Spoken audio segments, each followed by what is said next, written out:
Sejam todos bem-vindos à 11ª aula de métodos matemáticos da Engenharia Naval. Sou o professor Juan Vanderlei, do Departamento de Engenharia Naval Oceânica da Universidade Federal do Rio de Janeiro.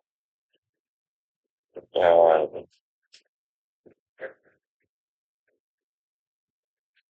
Pessoal, vamos falar aqui sobre estabilidade de métodos implícitos. Nós vimos que, dependendo do grau de stiffness, que nós vimos na aula passada, às vezes fica proibitivo você trabalhar com métodos explícitos, né? E aí a solução é você trabalhar com métodos implícitos. Por exemplo, caso quando você resolve na via Stokes para alto número de Reynolds, né, a camada limite é muito fininha, né? E aí você tem que discretizar a malha ali dentro, né? Imagina o número de Reynolds 10 oitavos, né? Camada limite super fina. Você tem que gerar uma malha pelo menos com 20 pontos dentro da camada limite para você conseguir capturar os efeitos viscosos, né? E aí teu grau de stiffness vai pro espaço. E se você trabalhar com método explícito, você não vai conseguir chegar a lugar nenhum, tá? Então, a solução para isso é a utilização de métodos implícitos. Mas cuidado, nem todos os métodos implícitos são incondicionalmente estáveis. Os métodos incondicionalmente estáveis, eles são insensíveis ao grau de stiffness. Por isso, se você for resolver navios com o número de Reynolds, recomendo fortemente que você trabalhe com métodos implícitos. Mas só os métodos implícitos de primeira e segunda ordem, porque esses são incondicionalmente estáveis. Nós vamos estudar a estabilidade aqui, de alguns métodos aqui, mais utilizados, pelo menos, né? Existe uma infinidade de métodos implícitos, né? Mas esses aqui são os mais famosos, né? O método de Euler, Euler implícito, o Crank-Nicolson, Backward Differentiation e o Adams-Malcolm. Adams-Malcolm. Esse Adams-Malcolm é um método implícito de terceira ordem, portanto, ele não é incondicionalmente estável. E você viu, poderão observar no plano complexo lambda H, a região de estabilidade dele vai ficar claro para vocês que ele não é incondicionalmente estável. Então vamos lá, vamos ao método de Euler implícito. Método de Euler implícito, né? É um método incondicionalmente estável, implícito, não tem raiz espúria, mas é de primeira ordem, né? Mas tudo bem. Dá para você utilizar um n mais um igual a um n mais h du dt n mais um. Então, por que ele é implícito? Que você calcula aqui a derivada aonde você quer calcular o valor da função, né? Isso aí complica, né? Você vai ter que inverter matriz, tá? Você acaba tendo que inverter matriz. É um pouquinho mais complicado para implementar, mas depois de implementado vale a pena, tá? Porque ali você consegue trabalhar com parte bastante alto. Ah, precisamos obter a relação lambda sigma, né? Então, é, vamos substituir aqui no método, aqui na derivada du dt, a equação representativa homogênea, né? Que é du dt igual a lambda u, tá? Então ficaremos com, no lugar de du dt em n mais um, vai ficar lambda un mais um, viu?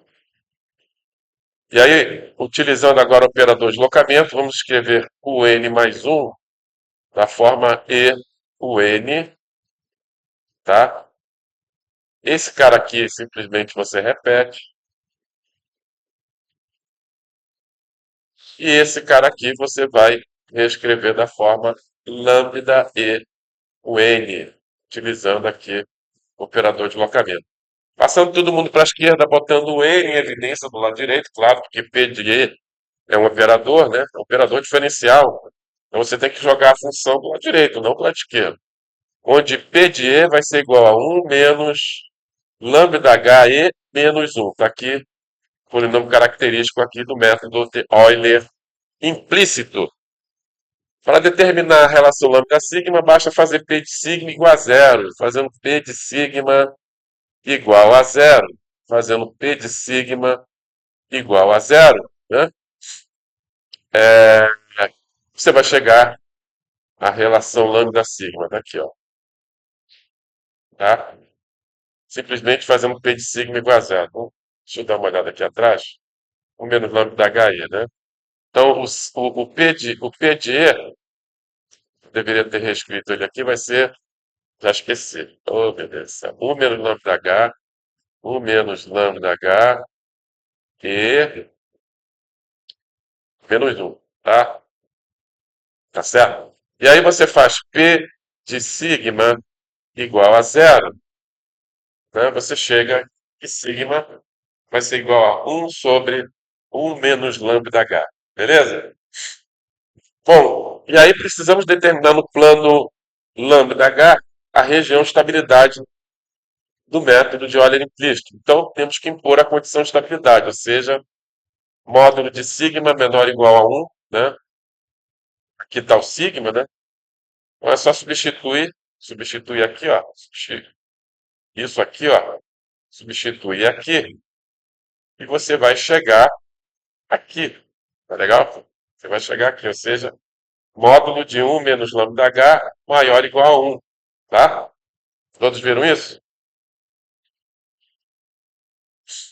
Bom, bom, módulo, deixa eu ver aqui, de um menos lambda h, um menos lambda h maior ou igual a um. Se você fizer lambda h da forma x mais yi, então ficaremos substituindo lá, vai ficar um menos x menos yi maior ou igual a um. Então, o módulo de um número complexo vai ser igual a raiz quadrada de x menos um ao quadrado mais y2 maior ou igual a um, elevando ao quadrado x menos um ao quadrado mais y2 maior ou igual a um. Ou seja, é todo o plano complexo lambda h menos essa bola branca aqui, ó.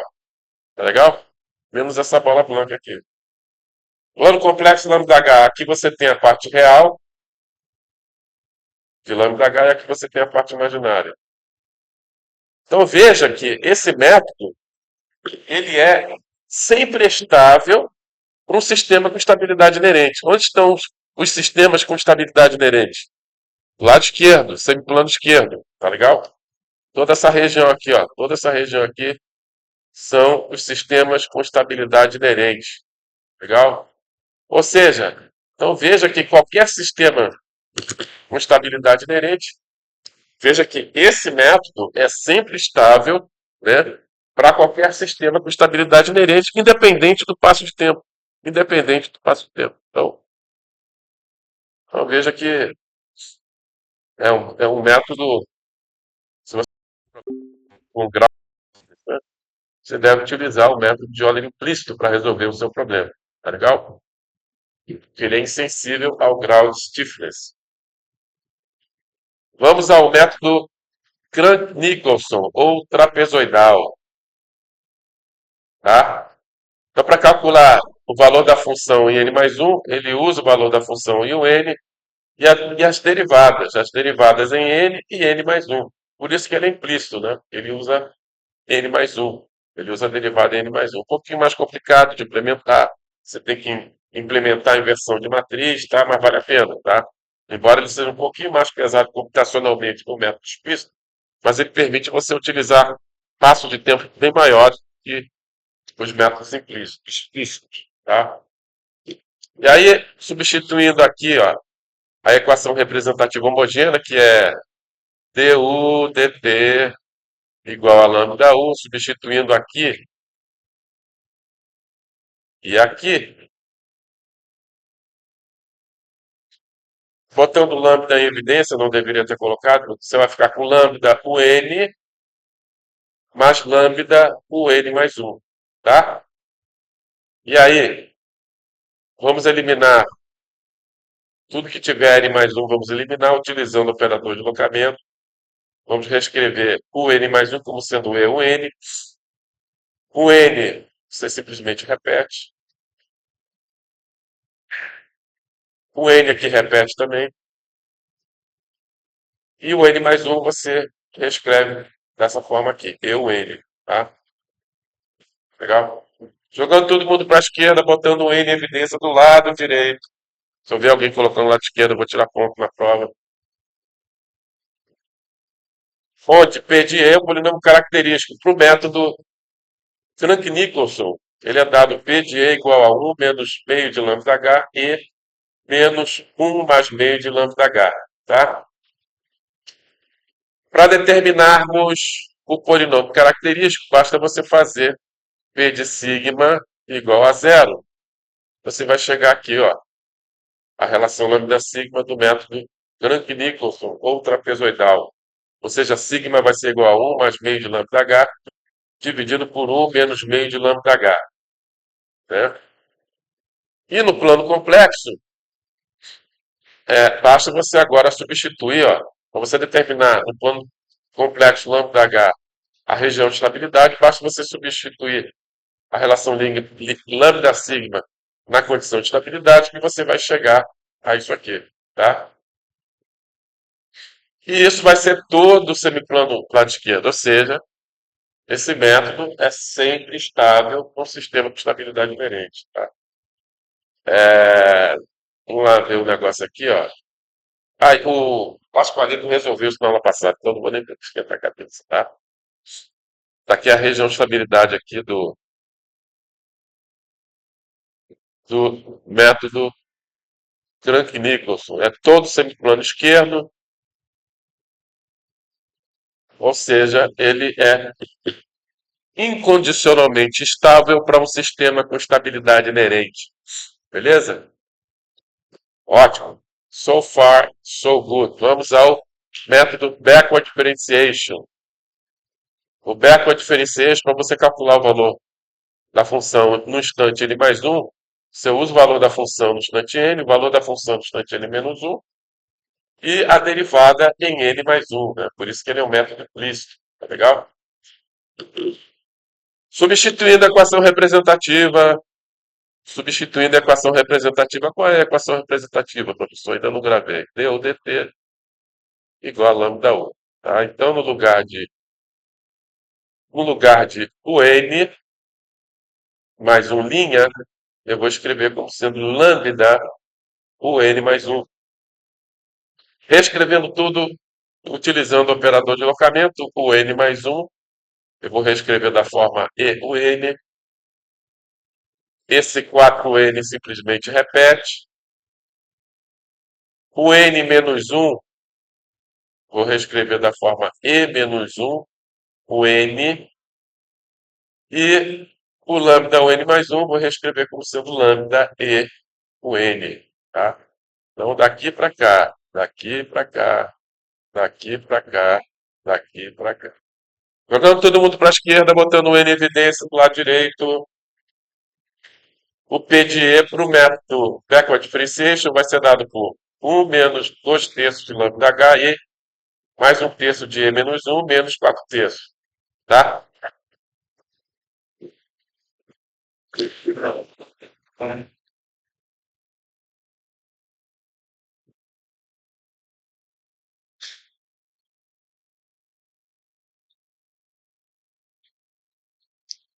Não vou editar. Vai desse jeito. Deixa eu sair. Mas eu já voltei.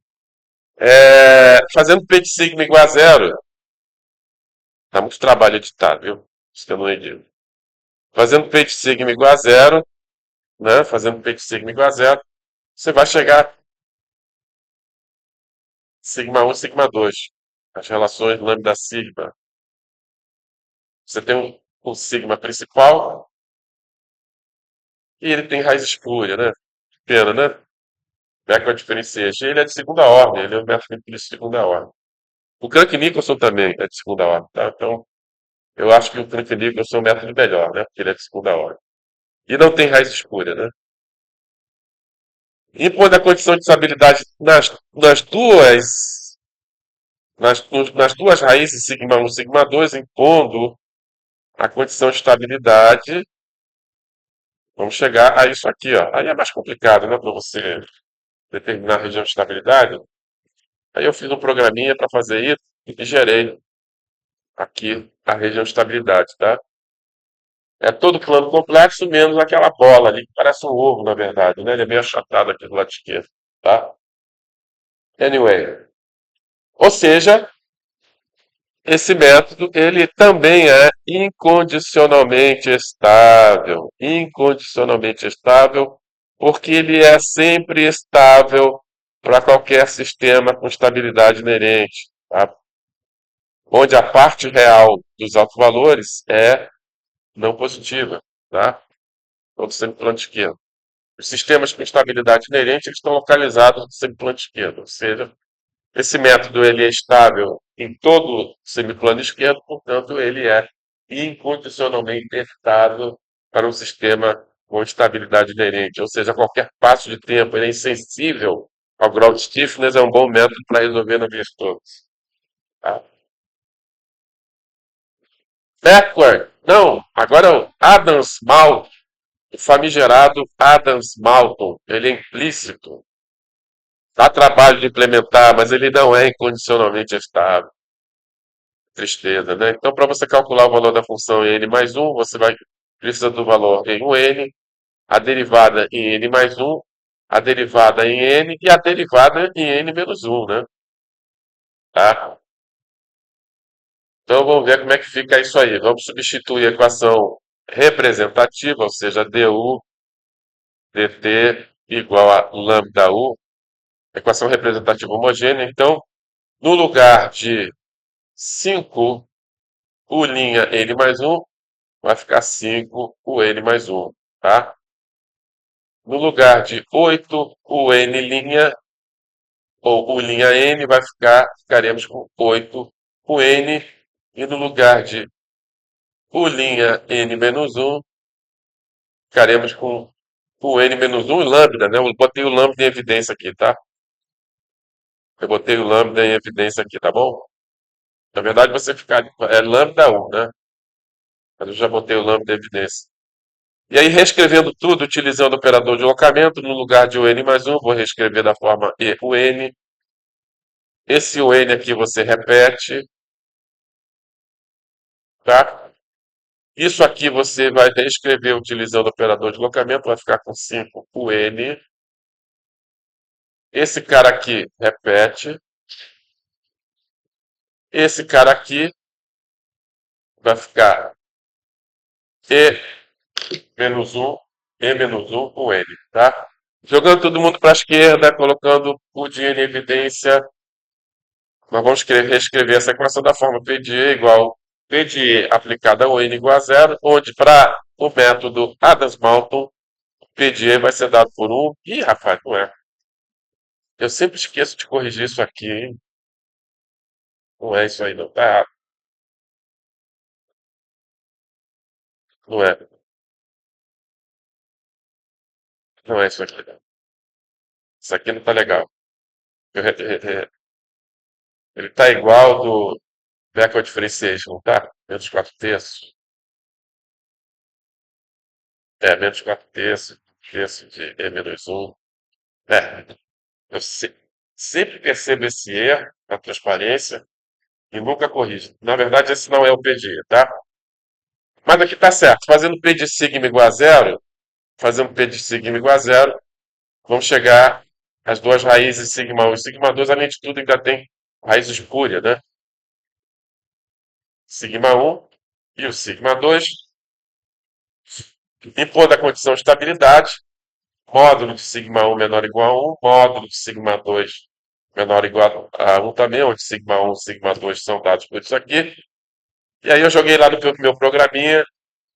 Olha a região de estabilidade do método Adams-Malton, tá? Ele não é incondicionalmente estável. Ele é só estável naquela bolinha ali, tá?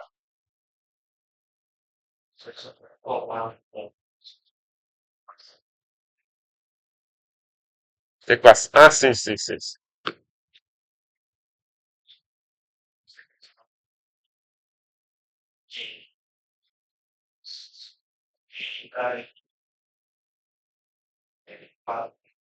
É o n menos um. Então eu posso reescrever isso da forma e menos um com n. É isso? Essa aqui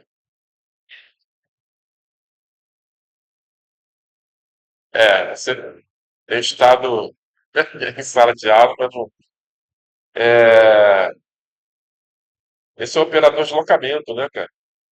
Se, ou seja, o N mais um é igual a eu, N. Isso aí você concorda?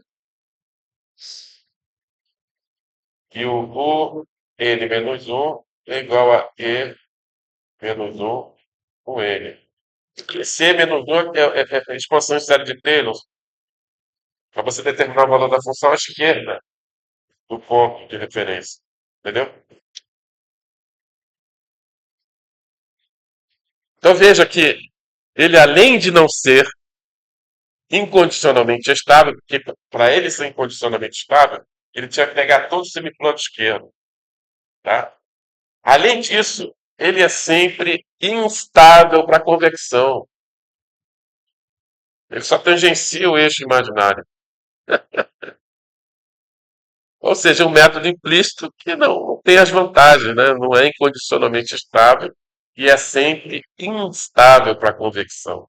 Ou seja, você tem toda a dificuldade de implementar um método desse, implementar a inversão de matriz, tudo é um pouco mais complicado, e ele não é incondicionalmente estável. Ou seja, e sempre instável para a convecção. Eu conheço um rapaz que ele usou esse método para resolver a convecção. Teve problemas sérios de estabilidade, né? Mas, na época eu também não sabia, né? Eu não sabia. Sinceramente, ele falou para mim que, vou usar um Adams Malton, Cristo, terceira ordem. Legal. Mas eu não sabia. Eu, sinceramente, eu não sabia desse problema. Eu não tinha analisado o Adams Malton, tá? Por isso que é bom você pegar o livro e ler, né? Para você refrescar as ideias, né? Provavelmente meu professor de CFD, ele falou isso e eu não capturei, né? Não capturei. Ou se capturei, esqueci com o tempo. Mas daí depois que eu li o Lomax, né? O Lomax fala claramente, somente os métodos implícitos de primeira e segunda ordem são incondicionalmente estáveis. Ou seja, tá aí um exemplo de terceira ordem que realmente não é incondicionalmente estável, tá bom?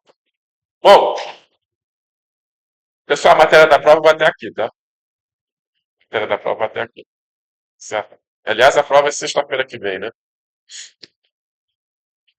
Vamos falar agora de testabilidade de von Neumann. Testabilidade linear de von Neumann, ou Fourier. É a fera aí, ó. John von Neumann, né? Quem é esse cara? Ó, esse cara aí é o cara, hein? Ou foi? Bom, é. John von Neumann, nascido em 28, de Budapeste, 28 de dezembro de 1913, falecido em Washington, D.C., em 8 de fevereiro de 1957.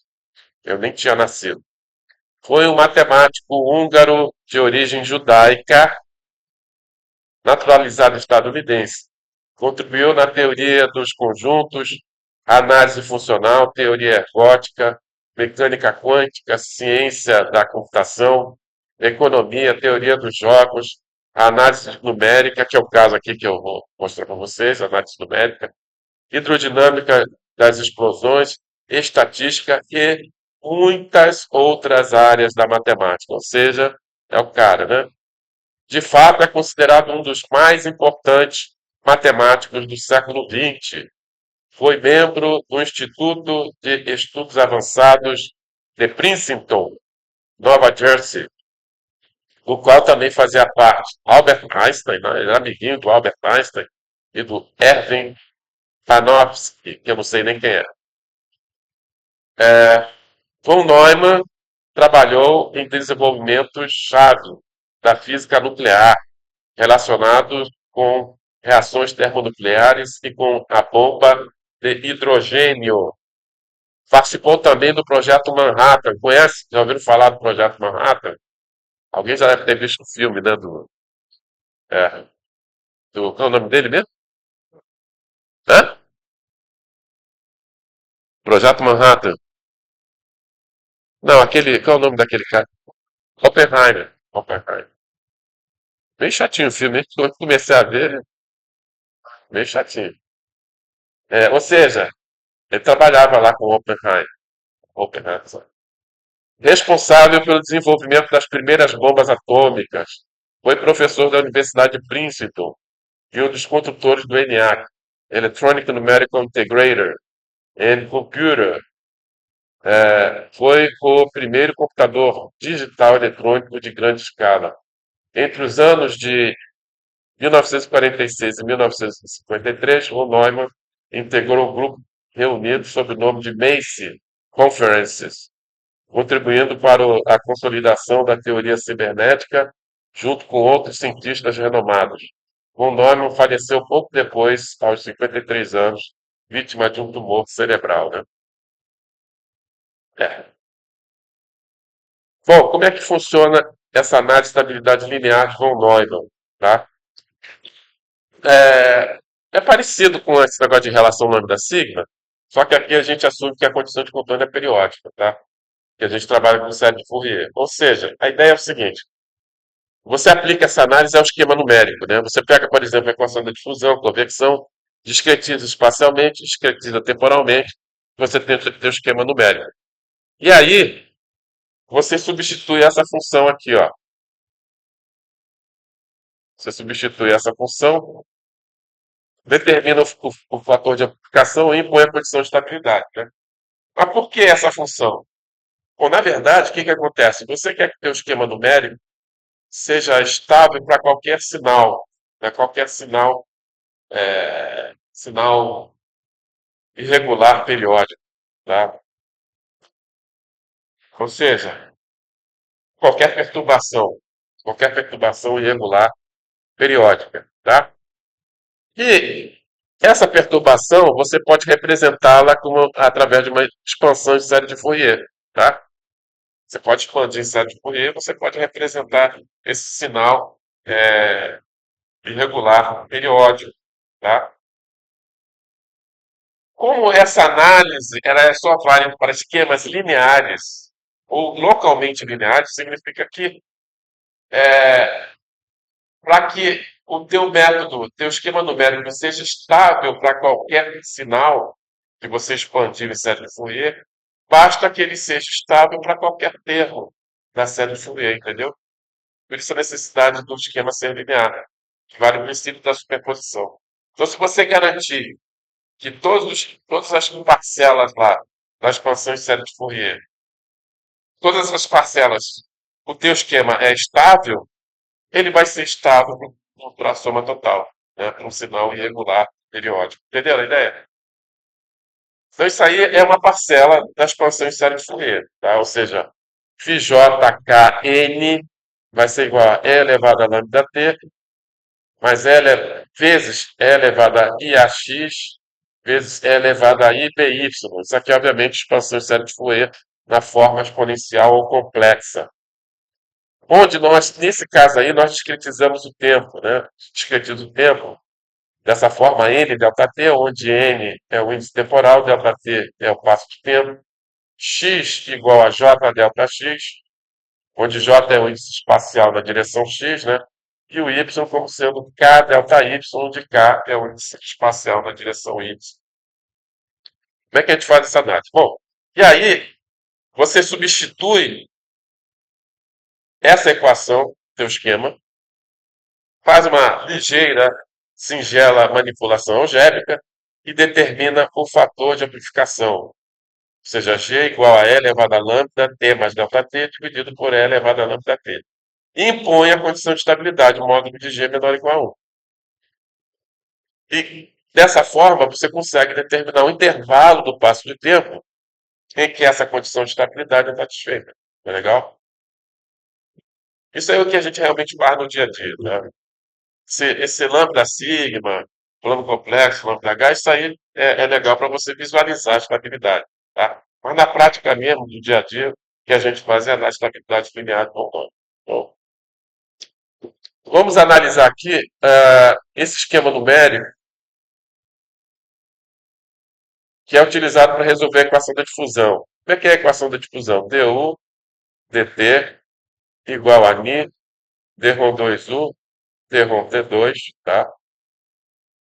E aí você discretizando espacialmente, o que que você vai obter? Ni sobre delta x ao quadrado, na aproximação centrada de segunda ordem, você vai ter u j mais um menos 2 o j mais o j menos um.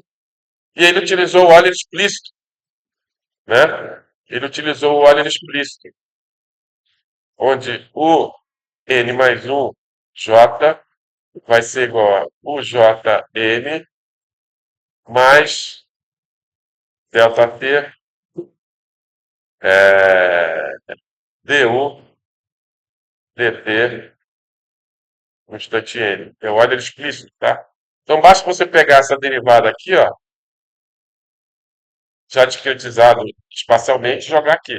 E aí você vai chegar a esse resultado aqui, ó, onde o CFL nada mais é do que ni delta t sobre delta x ao quadrado, tá?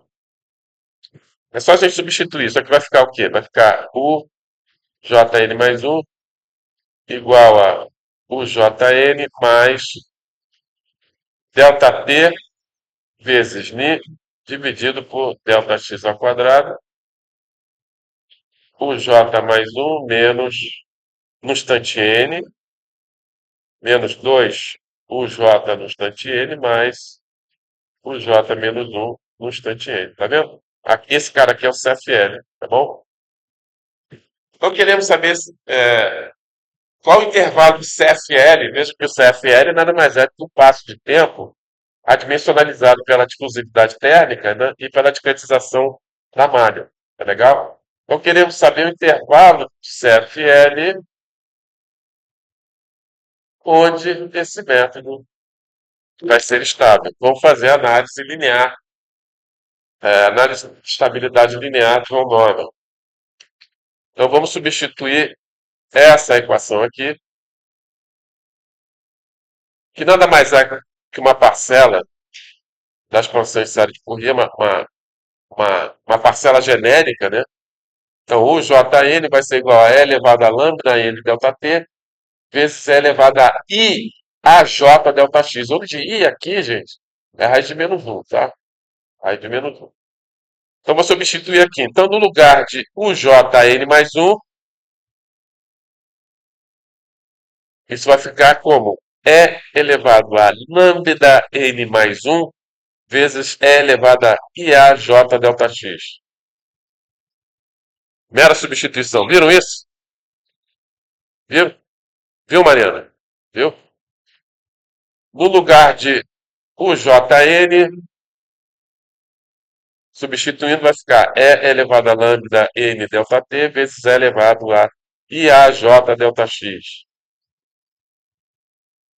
O J mais um n, substituindo, vai ficar E elevado a lambda n delta t vezes E elevado a IAJ mais um delta x.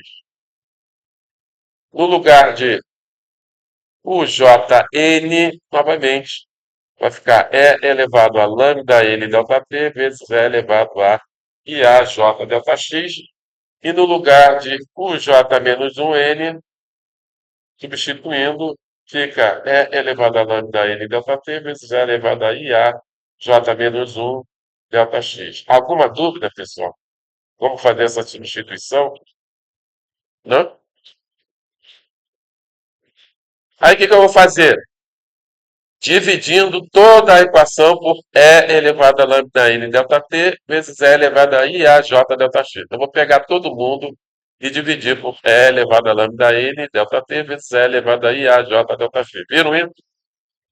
Beleza? Aí, aqui eu corto, ó. E olha quem aparece aqui, o fator de amplificação, tá? Isso aqui vai ficar um, né? Tá? Um. Aqui eu vou cortar esse cara, dá para cortar esse cara. O E elevado a lambda n delta t dá para cortar aqui, ó, dá para cortar, dá para cortar. Aqui dá para cortar o E e a J delta x aqui. Não, isso aqui vai dar menos 2 aqui, né? Menos 2. Aqui vai dar, cortando esse cara com esse J aqui dentro, né? Então vai ficar, aqui vai ficar E elevado a IA delta X. E aqui vai ficar, cortando esse cara com esse J, vai ficar igual a E elevado a menos IA delta X, tá?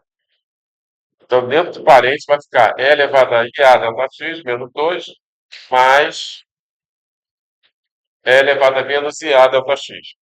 Colocando menos 2 em evidência, vai ficar 1 menos E elevado a IA delta X mais E elevado a menos IA delta X sobre 2. Viram isso? Só botar menos 2 em evidência. Agora, lembrando que cosseno de θ é igual a E elevado a IA e θ mais E elevado a menos i θ sobre 2. Então, posso reescrever isso aqui como sendo cosseno de A delta X. Então, ficaremos com G igual a 1 menos 2CFL, 1 menos cosseno de A delta X. Tá?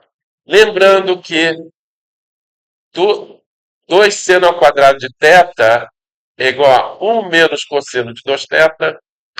Tá? Então, isso aqui vai dar isso aqui, ó. Isso aqui vai ficar como sendo 2 seno ao quadrado da metade do ângulo, né? Vai ficar A delta X sobre 2, certo?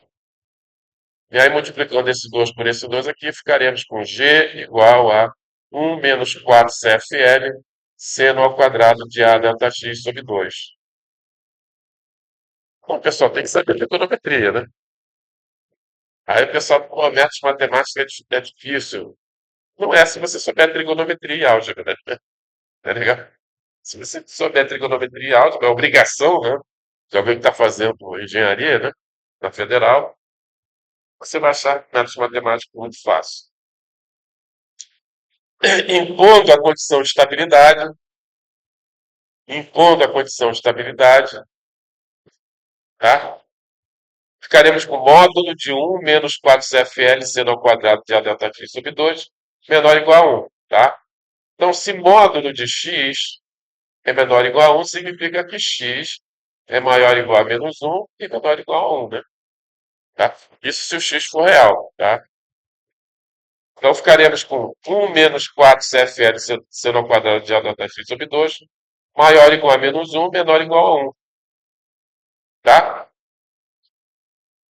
Analisando o lado esquerdo, vamos analisar o lado esquerdo. Ou seja, menos 1 menor ou igual a 1, menos 4 CFL seno ao quadrado de A delta x sobre 2. A gente pode passar esse cara para a esquerda e esse cara aqui para a direita, tá? Então ficaremos com 4CFL seno ao quadrado de A delta x sobre 2 menor ou igual a 2.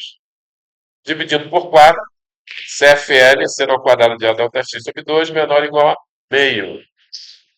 Então veja, o que vai fazer a diferença entre uma parcela e outra da minha expansão em série de Fourier vai ser o A. É o A. Tá? Então eu tenho que garantir que esse esquema é estável para todas as parcelas da expansão em série de Fourier, portanto, para qualquer valor de A. Se eu garantir isso, eu consigo garantir essa condição aqui para qualquer valor de A, eu determinei o intervalo de CFL. Então, por exemplo, se o seno ao quadrado for igual a zero, qual é o CFL que garante a estabilidade?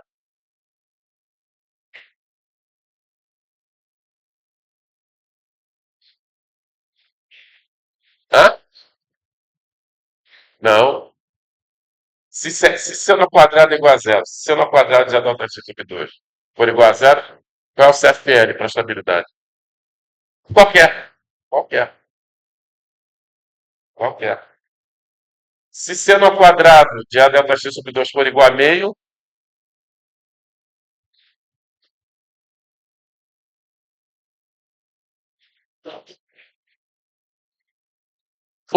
CFL menor ou igual a 1.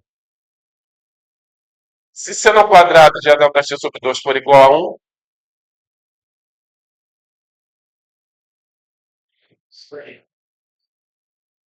CFL menor ou igual a meio. Ou seja, veja que nós partimos de zero, fomos aumentando até 1. E com isso o intervalo de estabilidade foi diminuindo. Quando o seno ao quadrado era igual a zero, é qualquer CFL. Quando era igual a meio, CFL menor ou igual a 1. Quando era 1, CFL menor do que meio. Para você garantir estabilidade para qualquer valor de A, CFL tem que ser menor ou igual a meio. Isso garante qualquer valor de A. Essa condição aqui vai ser satisfeita. Entendeu? Né? Isso do lado esquerdo. Agora vamos para o lado direito. Lado direito. 1 menos 4 CFL seno ao quadrado de A delta x sobre 2 menor ou igual a 1. Dá para cortar esse 1 aqui. Ó. Ficaremos com menos 4 CFL seno ao quadrado de A delta x sobre 2 menor ou igual a zero. Multiplicando por menos 1, temos que inverter o sinal de desigualdade, então vai ficar 4 CFL seno ao quadrado de A delta x sobre 2 maior ou igual a zero. Como seno ao quadrado aqui é sempre positivo, nesse caso aqui, basta você jogar isso aqui fora. Então, para que essa condição aqui seja satisfeita, CFL maior ou igual a zero. Fazendo a interseção desse intervalo com esse intervalo aqui, CFL tem que estar entre 0,5 para que esse esquema seja estável. Né? Com esse bom nome, mano, cara bom, hein? Cara, não à toa que ele é considerado um dos maiores matemáticos aí da história. John von Neumann. Beleza? Façamos agora para esse esquema aqui, ó. Esse esquema ele é utilizado para resolver a equação da convecção, esquema Puig, tá? Obviamente, se o CFL for positivo, né? No caso aqui, o CFL tem que ser positivo. Então, a equação da convecção, d rho u sobre d rho t, é, mais A d rho u sobre d rho x igual a zero, equação da convecção. Discretizando espacialmente, isso aqui vai dar du dt igual a menos A sobre 2 delta x, esquema centrado, né? O j mais 1 menos o j menos 1. Utilizando novamente o Euler explícito, o jn mais 1 igual a o jn mais delta t du dt n, substituindo aqui, ó, substituindo isso tudo aqui, aqui, ficaremos com o jn mais 1 igual a o jn menos a delta t sobre delta x, o j mais 1 menos o j menos 1. Tá legal? Onde esse cara aqui nada mais é do que o CFL, né? É o número do CFL. No caso da convecção, o número de CFL igual a delta t dividido por delta x, tá? Veja que isso é um esquema Puig, né? E ele vai ser Puig quando o CFL for maior do que zero, né? Tá? Bom, isso já restringe a nossa análise. Legal, mas vamos ver. Vamos ver. Então, substituindo aqui, ó, aquela parcela genérica da expansão de Sete Fourier, substituindo aqui, isso vai dar E elevado a lambda N mais 1 delta T vezes E elevado a IA J delta X. Substituindo aqui, ficaremos com E elevado a lambda N delta T vezes E elevado a IA J delta X. Substituindo aqui, ficaremos com E elevado a lambda N delta T vezes E elevado a IA J delta X. Substituindo aqui, ficaremos com E elevado a lambda N delta T vezes E elevado a IA J menos 1 delta X. Tá? E aí, dividindo tudo por E elevado a lambda n delta t vezes E elevado a I a j delta x, chegamos aqui, tá bom? E aí você pode cancelar esse cara com esse aqui, e isso aqui vai te dar o G. Aqui já é o G, ó. Aqui vai cancelar esse com esse, aqui vai ser igual a 1, ó. Menos CFL, aqui você vai cancelar esse cara com esse, vai dar 1. E aqui você vai cancelar esse cara com esse aqui você vai cancelar com esse J. Isso aqui vai dar menos E elevado a menos IA delta x, tá? Cadê esse menos aqui? Vai ficar menos E elevado a menos IA delta x, tá? Lembrando, fórmula de Euler, né? Fórmula de Euler, que E elevado a menos I θ é igual a cosseno de θ menos I seno de θ. Substituindo aqui, ó, isso vai dar que G é igual a 1 menos CFL, 1 menos cosseno de A delta x mais I seno de A delta x, tá? Então você vai ter parte real e parte imaginária, né? Se aqui você tem a parte real, 1 menos CFL, 1 menos cosseno de A delta x, e a parte imaginária vai ser menos I CFL seno de A delta x. Então, precisamos impor a condição de estabilidade. Se o número complexo z é da forma x mais yi, módulo de z vai ser igual a raiz quadrada de x2 mais y2. Sem o i, se você levar o i ao quadrado, vai dar menos 1. Tá? Aí ficaria x2 menos y2. Então, quem colocar i na hora lá vai perder ponto. Provavelmente vai errar, porque vai ficar x2 menos y2. Tá ferrado. Mas professor desenvolveu uma foto, meteu um erro. Grosseiro, pelo amor de Deus. Você saber calcular módulo? Então, módulo de z vai ser igual a raiz quadrada de número complexo de x2 mais y2. Então, aqui você tem a parte real, aqui a parte imaginária, né? Sem o i.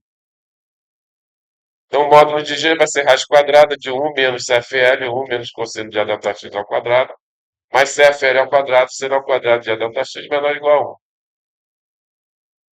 a 1. Ô, professor, está crescendo, hein? Ô, o cara fica nervoso, um negócio desse na prova, fica suando frio, né? O cara tem trauma de infância. A tia Teteca deixou ele traumatizado.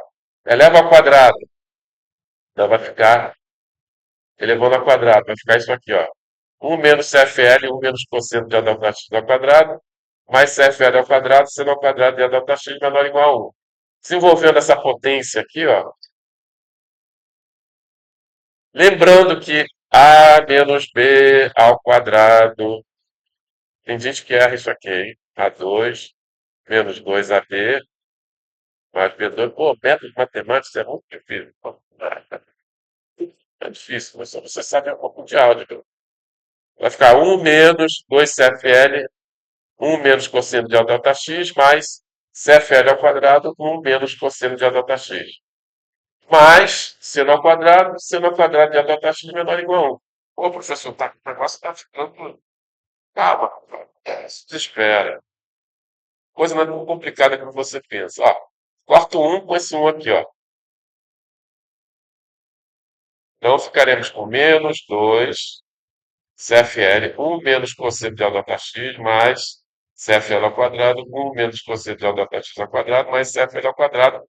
E no lugar do seno ao quadrado, lembrando que seno ao quadrado de θ mais cosseno ao quadrado de θ é igual a 1. Então, seno ao quadrado de θ eu vou substituir por 1 menos cosseno ao quadrado de A delta x. Tá? No lugar de seno ao quadrado de A delta x, vou substituir 1 menos cosseno ao quadrado de A delta x. Tá? Tem 1 menos cosseno aqui, tem 1 menos cosseno aqui. Porra, tudo sugere que tem que derivar daquele seno ao quadrado. Mas eu quero simplificar, tá? Então, 1 menos cosseno ao quadrado, tá? Lembrando que A2 menos B2, eu posso fatorar isso aqui vai dar A mais B vezes A menos B. Tá? Lembra lá da tieteteca? Era isso dois para vocês aqui esqueceram. Então, 1 menos cosseno ao quadrado de delta x, eu posso fatorar como sendo 1 mais cosseno de A delta x vezes 1 menos cosseno de A delta x. Tá? Ó, veja que 1 menos cosseno é sempre positivo, né? É sempre positivo. Tá? E aí, eu posso cortar sem mudar o sinal aqui, ó. Se ele fosse negativo, eu teria que mudar o sinal. Tá? Então, como ele é sempre positivo, eu posso pegar esse cara aqui, ó. Opa, jogar fora. É. Tira esse 2 daí e tira esse cara daqui. Vê que a coisa não é tão complicada como você imaginou. Pô, mas pô, professor, o negócio desceu na prova. Então vai sobrar o quê? Menos 2 CFL, CFL ao quadrado de 1 menos cosseno de A delta x, mais CFL ao quadrado de 1 mais delta x, tá? Aí olha aqui, ó. CFL ao quadrado vezes menos cosseno de A delta x e CFL ao quadrado mais cosseno de A delta x cancela. Então esse cara aqui cancela com esse, tá? Então o que que vai sobrar? Vai sobrar 2 CFL ao quadrado menos 2 CFL menor ou igual a zero. Cortando 2 vai dar CFL ao quadrado menos CFL menor ou igual a zero. Tá? Isso é uma parábola. Uma parábola.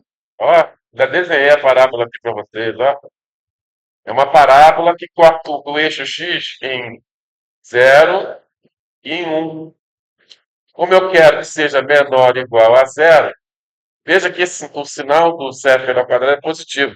Logo se representa uma parábola sorridente. Positivo, sorridente. E no caso aqui cortando, né? Que são as raízes aqui de CFL ao quadrado menos CFL igual a zero. As raízes serão zero e 1. Como eu quero menor ou igual a zero, tem que pegar a parte de baixo aqui, portanto, CFL maior ou igual a zero, menor ou igual a 1. Tá? Não é tão difícil, né? Mas você tem que pegar lá o caderninho da titia Teteca, né, do ensino médio, tá? É, eu não estou lembrado, mas isso aí me parece ser fundamental, né? Não? É ensino médio mesmo? Ensino médio? Ela está dizendo que não. É fundamental, né? É, também me lembro que é fundamental. Inequação de segundo grau. Hã? Você nunca estudou inequação de segundo grau? Fundamental. Eu acho que foi fundamental, estou desconfiado. Hã? Bom, tudo bem. Equação de segundo grau foi fundamental. E na equação também, cara. Na equação também. Uma parábola, né? Exercício. Professor, mesmo exercício da aula passada? Não. É que faltou um item aí para gente fazer. Tá? Faltou isso aqui, ó. Repita usando análise de Fourier ou análise de estabilidade linear de von Neumann. Mesma coisa, tá? E aí você parte do esquema numérico, né? No caso aqui, a gente discretiza a equação da difusão. Em vez de usar o óleo explícito, vamos utilizar o Adams-Bashford. Adams-Bashford. Adams-Bashford. Opa, bem atrasado, né? Falta da aula. Qual é seu nome mesmo? Marcos. Marcos Veras Fernandes. É isso? É?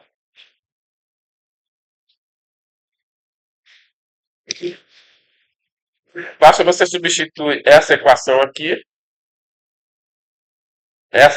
ó, substitui aqui e substitui aqui, ó, tá? Beleza? E aí você vai chegar a esse esquema numérico aqui, ó. Ou seja, repetindo, substituindo a equação com a derivada espacial discretizada, substituindo aqui e substituindo aqui, ó. Aqui e aqui.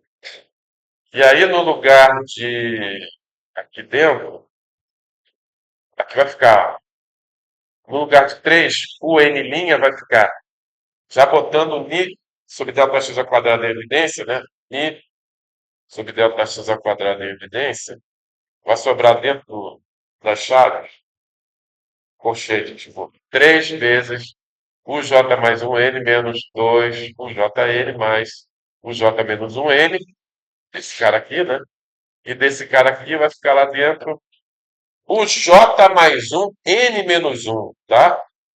Menos 2 o jn menos um mais o j menos um n menos um.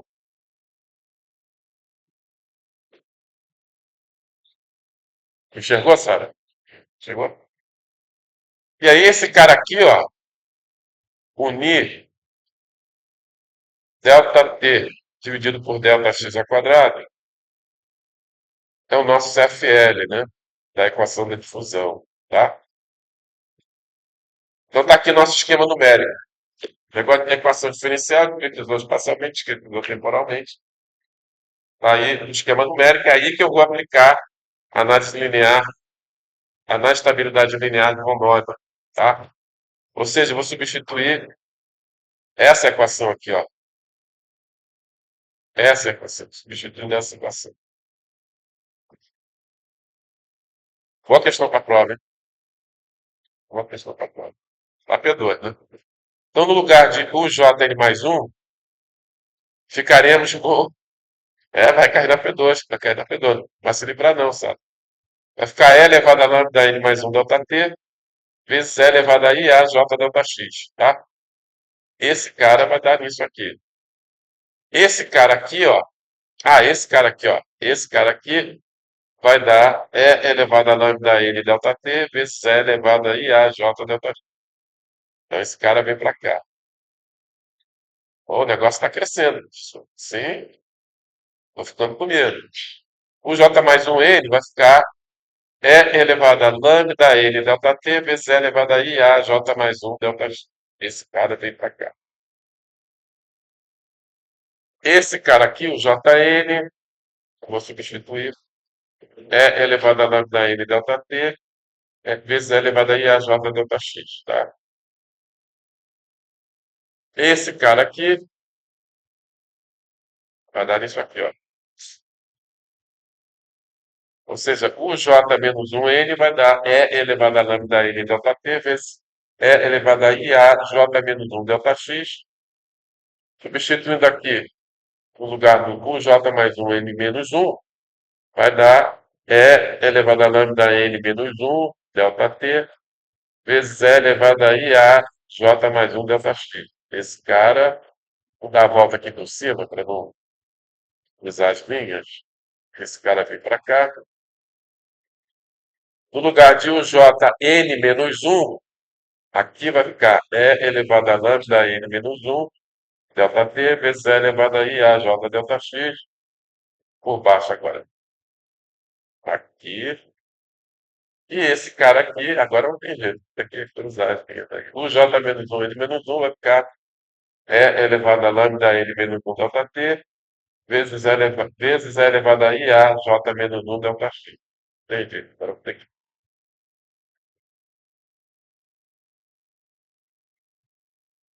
Dividindo tudo por E elevado a lambda N delta T vezes E elevado a IA J delta X. Se eu dividir todo mundo, tá? Beleza? Deixa eu ver se eu já. Sim. Agora, aqui, ó. Você vai cortar esse cara com esse. O que vai aparecer aqui? Já aparece o G aqui, ó. Já aparece o G aqui, ó. Vou cortar esse cara com esse aqui, isso aqui vai dar um, ó. Então, tá aqui o onde, ó, tá? Aqui dentro, cortar esse cara com esse cara aqui eu vou cortar com esse J. Isso aqui vai dar simplesmente elevado a IA delta X, tá aqui, ó. Elevado a IA delta X, tá bom? Esse cara aqui, ó. Vai dar nisso aqui. Agora aqui eu vou cortar esse com esse, aqui vou cortar esse com esse, vai sobrar simplesmente dois aqui, né? Então esse aqui vai dar dois, tá aqui, ó, dois aqui. Vou cortar esse aqui com esse J aqui vai sobrar E elevado a menos IA delta X. Elevado a menos IA delta X. Viram isso? Agora aqui a coisa complica, hein? Aqui a coisa complica. Que, apesar de estar atrasado, mas é o G. Aliás, é o G menos um. Isso aqui é o G menos um, ó. Isso aqui é o G menos um. Que é o E elevado a lambda n delta t dividido por E elevado a lambda e menos um delta t. Tá? Também, quando o n tende a infinito, eles se aproximam. Tá? Então, isso aí é o G menos um. Tá legal? É o G menos um. E aqui, cortando esse cara com esse J aqui, vai sobrar E elevado a IA delta X. Então, de tudo aqui, vai dar E elevado a IA delta X dividido por G. Tá? Alguém desistiu aí. Tudo bem. Cada cabeça a sua sentença. Vamos lá. Cortando esse cara com esse aqui, isso aqui vai dar o G menos um, né? G menos um, né? Então vai ficar 2 sobre G. E aqui você vai cortar esse cara com esse J aqui. Daqui vai dar E elevado a menos I a delta X. E aqui você vai ter também o G menos um aqui, ó. G menos 1. Então vai sobrar E elevado a menos I a delta X dividido por G. Tá? Podemos colocar um sobre G em evidência. Aliás, podemos colocar. O que a gente pode botar em evidência? O 2? Ah, tá. Podemos botar 2 em evidência aqui. Podemos botar 2 em evidência aqui, ó. Aliás, podemos cortar passar essa divisão por 2 para dentro aqui, tá vendo? Dividindo aqui por 2, dividindo por 2, dividindo por 2 aqui, tá legal? Dividindo todo mundo por 2 vai sobrar aqui 3 CFL, botando esse 3 para fora. 3 CFL é elevado a IA delta X mais é elevado a menos IA delta X sobre 2, menos um. E aqui também multiplicando pelo CFL, aqui, ó, propriedade distributiva, vai sobrar menos CFL sobre G, é elevado a IA delta X mais é elevado a menos IA delta X sobre 2, menos um. Viram isso? Tá? Ah, deixa eu botar menos um em evidência aqui, ó. Menos um em evidência aqui. Vai ficar menos 3 CFL, 1 menos é elevado a IA delta X mais é elevado a menos IA delta X sobre 2.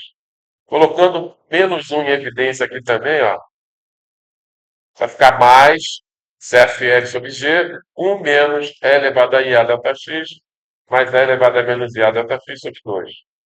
Tá? Isso aqui é cosseno, né, pessoal? Isso aqui é cosseno de A delta X, e também, isso aqui também é cosseno de A delta X. Então ficaremos com G igual a menos 3 CFL, 1 menos cosseno de A delta X, mais CFL sobre G, 1 menos cosseno de A delta X. Tá? Então, vou chamar isso aqui, ó, de 2 ao quadrado de A delta x sobre 2. Chamar esse cara aqui de 2 ao quadrado de A delta x sobre 2. Então, ficaremos com G igual a 1 menos 2 CFL seno ao quadrado de A delta x sobre 2, mais 2 CFL sobre G seno ao quadrado de A delta x sobre 2. Viram isso?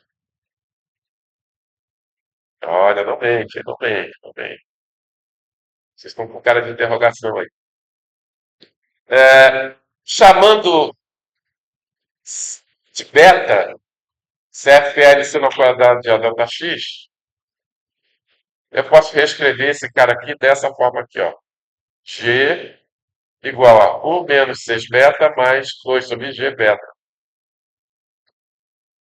Multiplicando todo mundo por G, você chega numa equação de segundo grau para G. Ó, coisa complicada, hein, professor? Não dá não, hein? Faz isso na prova, cara. Como eu estou avisando, né? Então você vai chegar a essa equação. G2 menos 1 menos 6 beta, G menos 2 beta, tá? Tem raízes, né? Ou seja, G igual a 1 menos 6 beta mais ou menos a raiz quadrada de 1 menos 6 beta ao quadrado mais 8 beta sobre 2. G é positivo? Não é necessário, né?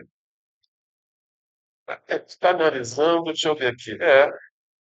É, o beta é positivo. Porque o CFL é positivo. Lembra do CFL? É ni delta t sobre delta x ao quadrado, tá? Então é sempre positivo, tá? CFL. Ou seja, o beta também é sempre positivo.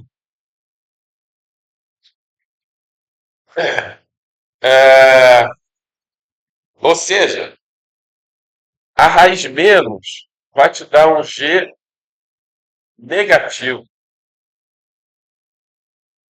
E a gente sabe que o G é da forma E elevado a lambda n mais 1 delta t dividido por E elevado a lambda n delta t.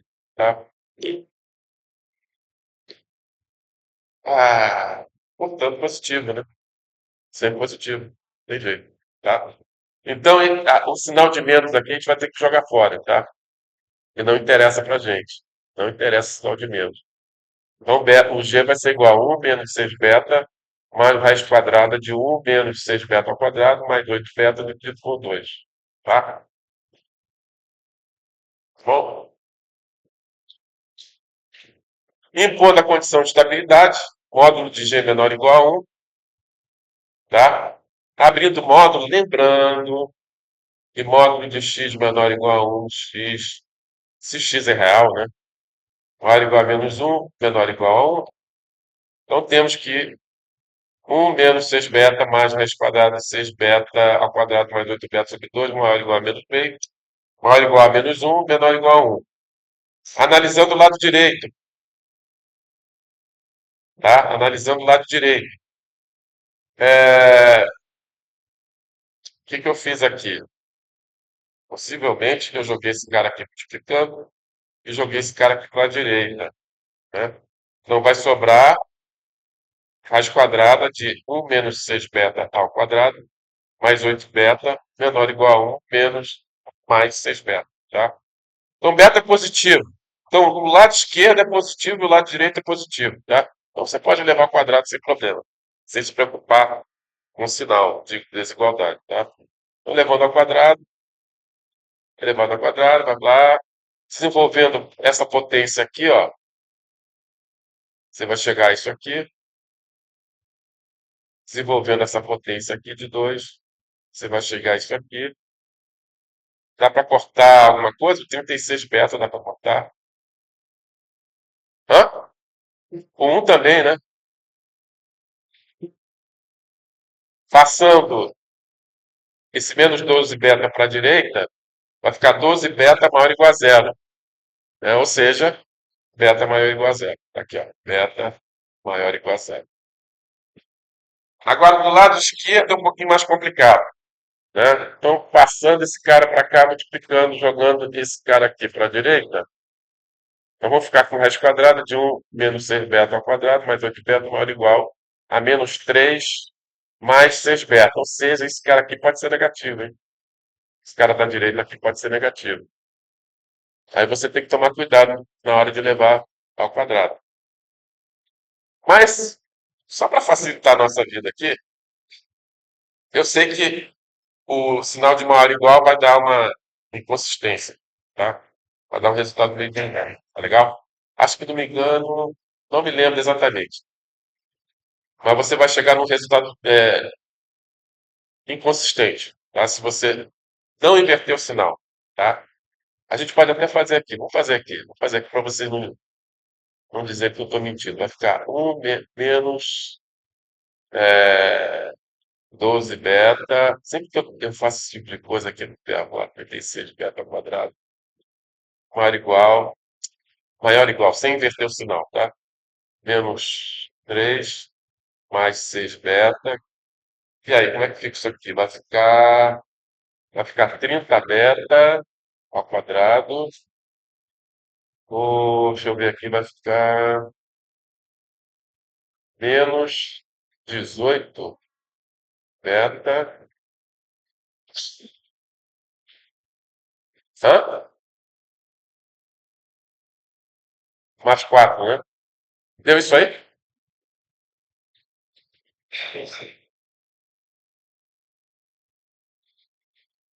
Elevando ao quadrado, né? Ah, não, tem que levar ao quadrado esse cara aqui. É por isso que estava dando estranho. Agora que eu percebi. Tinha que ter levado o cara da direita a agitar ao quadrado também. Ninguém me falou, hein?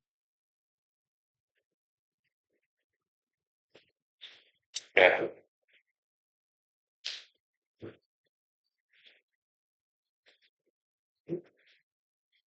quem sabe faz ao vivo, né? Vamos lá. Então, mais 8 beta aqui. Eu esqueci do 8 beta. Sem inverter o sinal, maior ou igual a 9 menos. Você vê, 3, 18, 18 vezes 2 dá 36, né? 36, né? Não é isso? 36 beta mais 36 beta ao quadrado. Dá para cortar o quadrado, é por isso que eu estava dando um resultado estranho. Que mais? Então aqui vai ficar, passando esse beta para cá, e o menos 9 vai ficar menos 8. Daqui vai ficar menos 8 do lado esquerdo. E mais 36 menos 12 dá 24, né? 24 beta maior ou igual a zero. Tá certo isso aí? Ah, mais 8 beta. Vai dar conta aqui. Obrigado, Sara. Então vai dar conta aqui.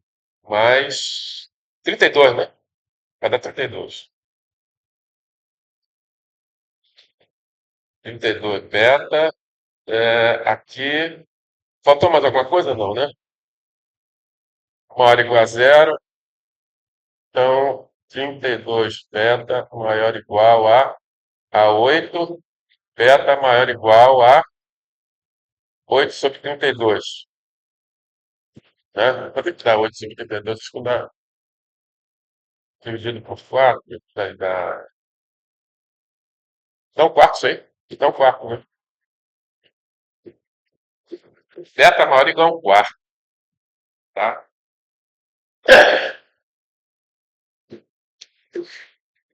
Ou seja, seria um método implícito, né? Beta maior é igual a 1 sobre 4, né? Ou seja, qualquer beta, qualquer CFL, isso aí seria satisfeito, um CFL bastante grande, né? Tá legal? É por isso que isso aqui não é muito consistente, não, tá? Por isso que você tem que inverter o sinal. Quando você eleva ao quadrado, tem que inverter o sinal. A opção de não inverter, você vai chegar que beta é maior ou igual a um quarto. E aí, se você fizer a interseção com o resultado anterior, Cadê? Peraí. Tô perdido aqui. Ah, tá vendo aqui o resultado anterior? Beta maior ou igual a zero. Se você fizesse a interseção com beta maior ou igual a um quarto, seria beta maior ou igual a um quarto. Ou seja, qualquer passo de tempo que satisfizesse beta maior ou igual a um quarto, o método seria estável. E a gente sabe que isso não é verdade. Aqui o método é explícito. Tá legal? Então, por isso que a opção de inverter o sinal, de não inverter o sinal, você chega num resultado inconsistente, tá? Agora, invertendo o sinal, elevado ao quadrado, aqui você vai ter, desenvolvendo essa potência aqui, você vai chegar a esse resultado, desenvolvendo essa potência aqui, você vai chegar a esse resultado, tá? Dá para cortar o 36, né? Você vai chegar a 32 beta menor ou igual a 8, né? Ao contrário que nós chegamos anteriormente, tá bom? Isso aqui faz sentido para mim, tá? Se tratando de um método explícito, tá? Então, fazendo interseção entre beta maior ou igual a zero e beta menor ou igual a um quarto, beta tem que estar entre zero e um quarto, tá? Certo?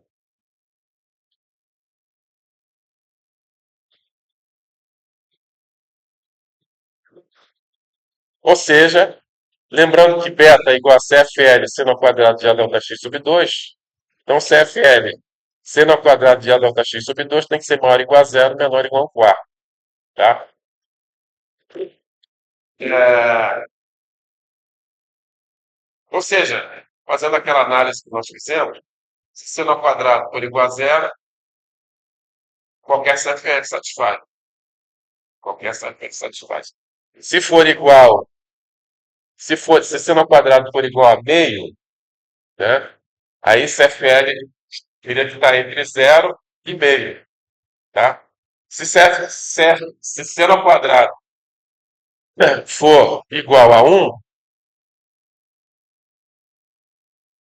o CFL teria que estar entre zero e um quarto, ou seja, você tem que escolher a opção mais restrita.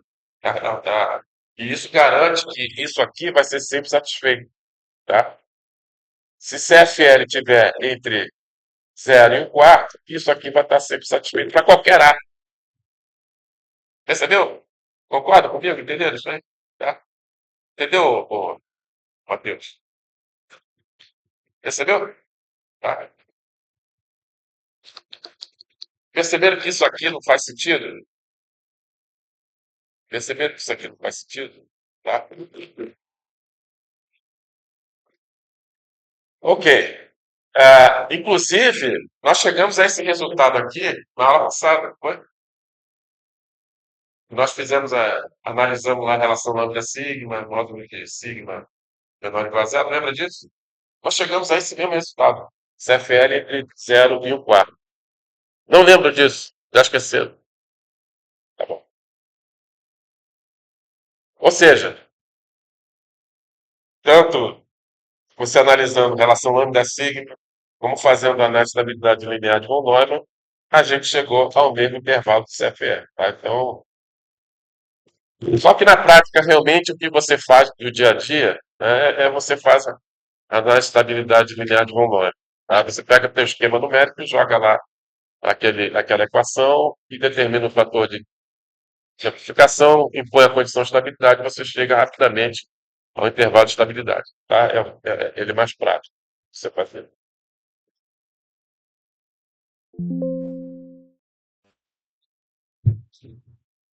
Sempre vocês realmente.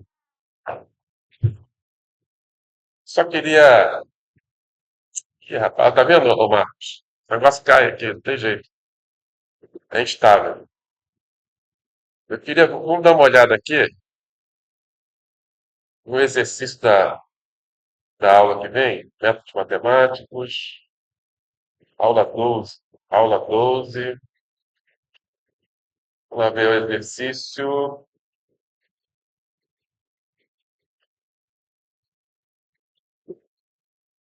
Então, na próxima aula, nós vamos discutir esse exercício aqui. Faça uma análise de estabilidade linear de von Neumann, um esquema centrado e explícito, mostrado abaixo, utilizado para resolver a equação da onda em uma dimensão, que determine o intervalo do núcleo de CFL para a estabilidade deste esquema. Tá? Esse exercício será resolvido na aula que vem para os nossos telespectadores, tá? Mas para vocês eu quero que vocês tentem fazer agora, tá bom? Então, muito obrigado, senhores ouvintes aí, telespectadores, por participarem da nossa aula de hoje, aqui no canal, que eu esqueci de falar no início, Deus e Ciência. Muito obrigado por participarem, né, dessa transmissão.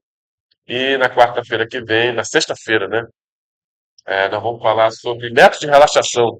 Próxima aula a gente começa a falar sobre métodos de relaxação, tá? Então, tchau.